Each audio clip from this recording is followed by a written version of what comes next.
Та бүхэндээ энэ удаа наран дудаа явсны дараа хизээч хийж болохгүй 3 үйлдэлийн талаар мэдээлэл хуваалцж байна. Зуны улиралд наран дудаа явсны дараа арсны гүнд давхаргад нарны хитийн аан туяаны нөлөөгөөр бичил үрвсэл, эсэлтэлтийн стресс маш хүчтэй явагдаж байдаг.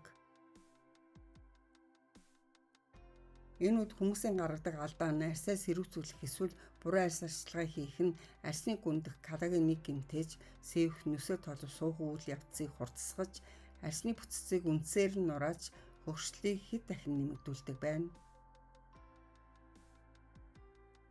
Арс судлалын анагаах ухааны судалгаагаар хүний арс өвлийн хүйтнээс илүү зуны улиралд 2 дахин хурдан хөгжлөг болохыг тогтоожээ. Бид нартай халуун өдөр гадуур удаан явахдаа нарны цусд хүрсэн л бол хангалттай гэж боддогч үнэн хэрэгтээ наранд арс тодорхой хэмжээгээр чочрох гэмтэг эрсдэл байсаар байдаг.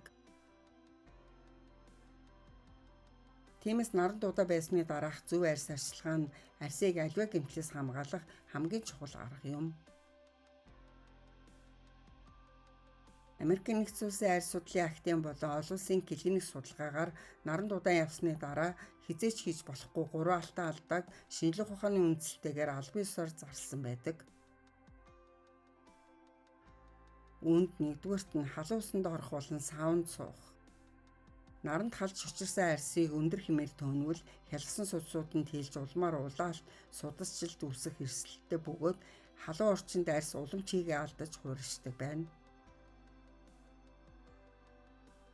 Хоёрдугаарт нь арсаа шууд скрабаар өргөх буюу эсвэл механик гүйжүүлэгч хэрэглэх. Нарны хитийн аан туяын дудаан байсан арсны эпидермис буюу арсны дээд давхарга нь амархан чочрох эмзэг шиг хандлагатай болж аль хэдийн микро түвшинд гэмтэж архаг өрөвсөл өртсөн байдаг.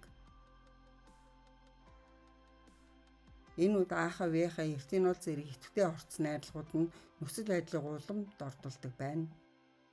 Арс чигээ барьж чадхаа болж дараагийн алхамд маш хурдан хураашиж цонхор харагдаж гүн үрслээ сууж эхэлдэг.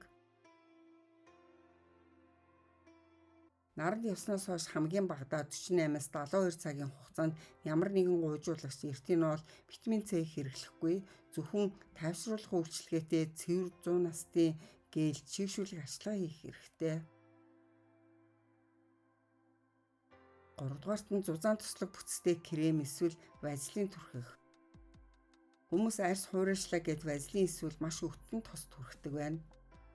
Гэтэл вазелин арсны нүхс үеийг бүглэж нарнаас авсан арсанд орох халуун дулааныг гадагшлуулахгүйгээр дотор нь түгжиж орхидог. Арс доороо тасралтгүй шарсаар байдаг тул өрөвсөл улам дамжирч арсны эсийн ДНХ-ийн гэмтлийг эсгэж сэвх нөсөө толов гүн сууна. Тиймээс халууныг гадагшлуулахын тулд усан суурьтай, хөнгөн бүтцтэй алав гээл эсвэл галориний хүчилтэй гээлийн чийгшүүлээ сонгох хэрэгтэй.